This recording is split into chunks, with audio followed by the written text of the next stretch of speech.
बच्चा का भविष्य शिक्षा से है। पढ़ाने के लिए आपको डॉक्टर इंजीनियरों बनाए थे, दूसरों ने भी मदद करने के लिए दूसरा देश तैयार है, आप क्यों नहीं तैयार है? अरे 1 कट्ठा बिक जाए तो बेच दीजिए, बच्चा बन गया तो 10 कट्ठा खरीद लेगा, नहीं तो आपके जिंदा रहते सब बेच उच कर खत्म कर जाएगा।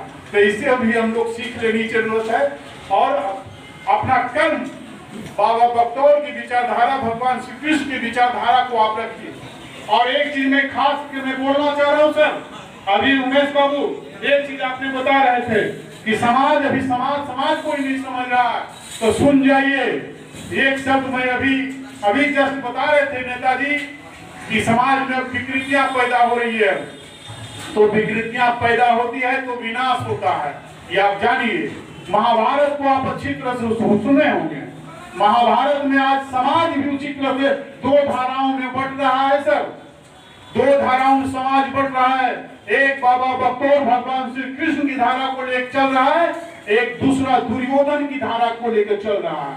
दुर्योधन वो होता है जो जिद्दी के कारण, अपनी मन के कारण, मन बढ़न के कारण पूरा घर परिवार को सत्यानाश कर डालता है, वैसे ही अपने घर समाज में भी दुर्योधन पैदा हो रहा है।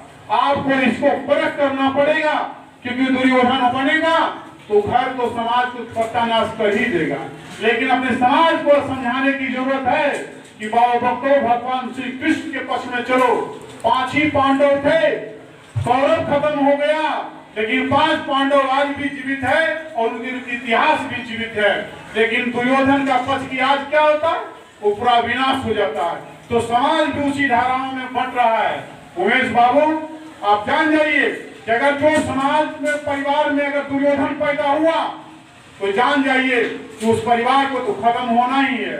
उसका जिस साइड में दुर्योधन का पक्ष में दिया वो पूरा परिवार समाप्त हो जाएगा। इस चीज को हमें बचाने की जरूरत है। बाबा बख्तौर और कृष्ण की उपलब्धियां जो है वो सच्चाई के स्वरूप में आने की जरूरत है।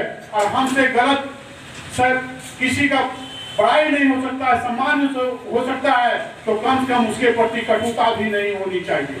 हमें सीख लेनी चाहिए अपने संस्कृति से, अपनी विचारधारा से, क्योंकि अच्छे समाज का निर्माण तभी हम कर सकते हैं क्योंकि आपका व्यक्तित्व, आपका विचार अच्छा होगा, क्योंकि अच्छे लोगों के साथ आपका प्रेम होगा, भाईचारा होगा, बंधुत्व होगा, तो भी हो सकता है। एक चीज है, ये संगठन है, ये अपनी संस्कृति का एक नींव है। अभी बता रहे थे कितना बड़ा हम लोग ये साम्राज्य यहाँ बना हुआ है, मंदिर है, और सौभाग्य है कि बना हुआ है, तब तो यहाँ बैठ रहे हैं। हजारों 500 लोग यहाँ बैठ के रोजी रोजगार चला रहे हैं। उसी से थोड़ा सा अगर सहयोग करते हैं तो निश्चित है कि ये व्यवस्था भी और अच्छी तरह से मजबूत होगी, ये सब तरह से सही तरह से संचालन होगी और अपना भी कर्तव्य बनता है। कहीं भी हम लोग जाते हैं, ऐसा हो गया है कि दारू में 100 रुपया खर्चा कर देना है, इतना ही लोग अगर 100 रुपया भी दे करके देखते हैं, यही चमन बना रहेगा, ये व्यवस्था आनंद पूर्वक बना रहेगा। इस चीज को आपको हमको समझने की जरूरत है। कर्म अपनी महानता को लेकर चलना ही पड़ेगा। जब तक आप महानता को लेकर नहीं चलिएगा, क्योंकि बाबा बख्तौर की जो मानवता की महान गौरव गाथा होगा, एक बार आपको पढ़ने का काम करिए, मालूम होगा कि मानवता की पाठ को आपको याद होना पड़ेगा। पढ़े लिखे नहीं भी है तो भी आपका कर्म आपका निहित आएगा। भगवान उसी की विचारधारा को मानते हैं, आपको सुनते हैं, जिनकी आत्मा एक अच्छे स्वरूप में काम करता है, मानवता की पहचान करता है, लोगों को सम्मान करता है, बड़े छोटों को, लहजा को, सम्मान को पकड़ता है, अच्छे विचार को लेकर चलता है, गलत का साथ नहीं देता। अपने समाज के कई व्यक्ति को भी आप सिखाइए कि भाई घर में तुम दुर्योधन मत बनो, क्योंकि आने वाला पीढ़ियां भी समाप्त हो जाएगा। दामन पर तो दाग देकर जाओगे, लेकिन उदाहरण का पात्र आज दुर्योधन भी बना हुआ है समाज में। तो ऐसे समाज को बचाइए और अपनी बाबा बख्तौर की विचारधारा को, मानवता की महान गौरव गाथा को अपना करके चलना पड़ेगा, तभी हो पाएगा। बाबा बख्तौर की विचारधारा जो है, ये आप जानिए कि किताब के माध्यम से आपको बाबा बख्तौर चालीसा, गूगल पर भी आप सर्च करिए बाबा बख्तौर चालीसा, तो आपको मिल जाएगा। उनकी चालीसा को एक बार आप सुनने को बात करिएगा। मानवता की महान गौरव गाथा उस चालीसा में ही छुपा हुआ है, गूगल पर भी मिलेगा आपको। चालीसा भी आप देखिए, मानवता की महान गौरव गाथा, ये सब मिलेगी। तो हमें इस संगठन को ये रूप में हम देना चाहते हैं कि आज आपके पास मैं इतने लोगों के बीच में बैठे हुआ हूँ, कल लाखों के बीच में जाऊंगा, कल घर घर गांव गांव अभियान इसका शुरू होगा। और डॉक्टर भगवान श्री कृष्ण की विचारधारा अपनी संस्कृति की विचारधारा है, भाईचारा बंधुत्व की विचारधारा है, मानवता की विचारधारा है। ये किसी जाति पाति की नहीं है। हमारे भगवान श्री कृष्ण को सभी जाति के लोग मानते हैं, सम्मान देते हैं। सबको मैं नमन करता हूँ। सब उन्हीं के अनुयायी है। किसी न किसी रूप में सब अपने अपने इष्ट देव को मान रहे, सम्मान दे रहे हैं। तो ऐसे सम्मान देने वाले को हम लोग को भी सम्मान देने की जरूरत है, क्योंकि हम लोग कृष्ण के पक्ष के लोग हैं, बाबा बख्तौर के पक्ष के लोग हैं। इन्हीं का नाम बाबा बख्तौर को भुइयां बाबा भी बोला जाता है। भुइयां बाबा का मतलब हमको नहीं समझ में आता था। नेपाल के राष्ट्रपति जी के पास मैं जाता हूं तो 1 घंटा बैठाते हैं राष्ट्रपति, वो बताए कि बाबा बख्तौर को भुइयां बाबा भी बोलता है। मालूम है हमने जी सुने हैं तो, पर कहानी कुछ जानते हैं नहीं, मैं नहीं जानता हूँ। तो नेपाल की तराई की एक कहानी मैं बताता हूँ आपको। नेपाल की तराई की एक कहानी, भुइयां मतलब मानही समुदाय से बोला जाता है। भैया भुइयां का मतलब मानही समुदाय को बोला जाता है भुइयां। तो कुछ था उस वक्त, कुछ सामंतवादी विचारधारा के लोग थे।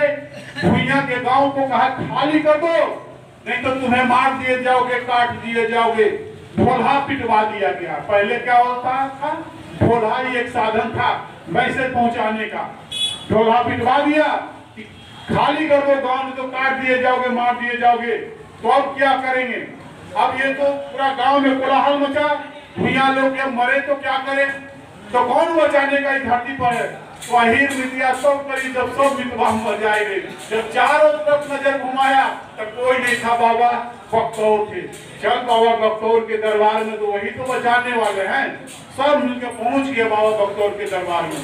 बाबा बख्तौर से कहा कि आपके रहते महाराज हमको तो गांव में खाली कराने के लिए आदेश दे दिया है, अब हम क्या करें?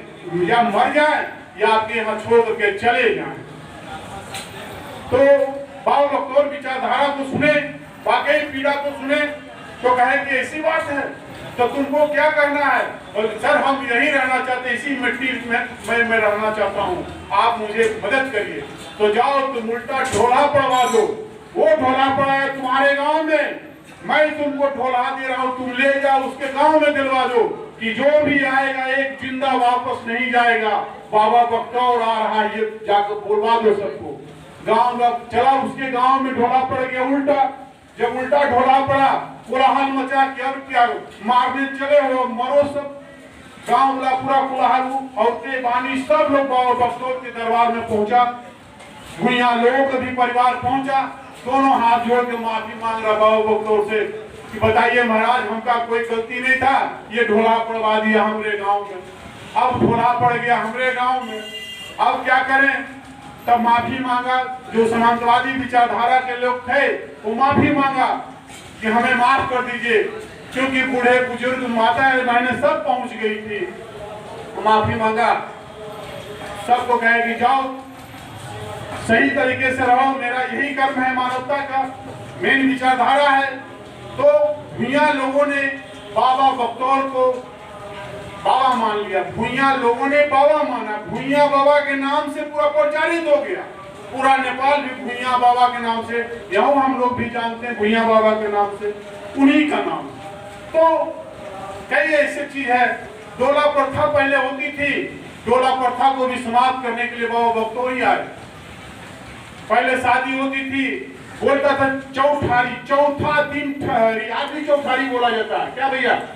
चौठारी आज भी बोलता है ना, चौथा दिन ठहरी। लड़की के शादी हुई तो लड़का घर न जाई, वो दुष्ट के घर चल जाई, 2 दिन वहीं रही। अब उसका शादी क्या करेगा वो दुष्ट? और उसके बाद चौथा दिन वो लड़की लड़का के घर में आती थी, तो चौठारी बोला जाता।